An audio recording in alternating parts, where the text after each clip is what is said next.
I'm going to show you how I cook my favorite dish. Step 1. Wash the Malabar spinach and put it in a clean bowl.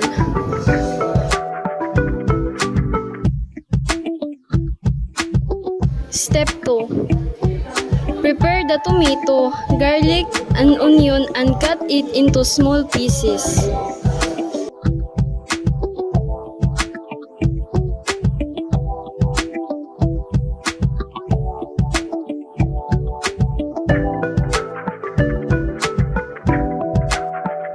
Step 3.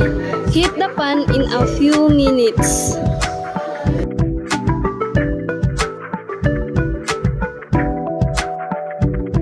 Step 4. Put the oil in the pan and wait until it slowly heats.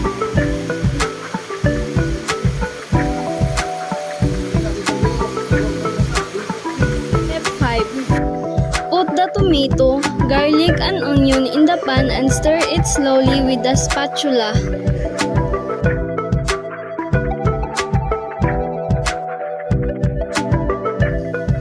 And add 2 cups of water in the pan.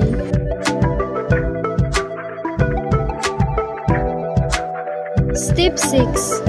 Prepare the anchovies and add some half of salt and put it in the pan and stir it in a few minutes. Step 7. Put the Malabar spinach slowly in the pan and add some small Ajinomoto and magic sarap and stir it again and cover it in a few minutes.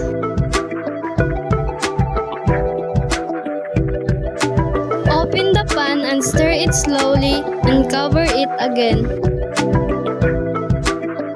Then put the Malabar spinach anchovy soup in the small bowl and wait until it's slowly cold. Now this is the Malabar spinach anchovy soup that I cook.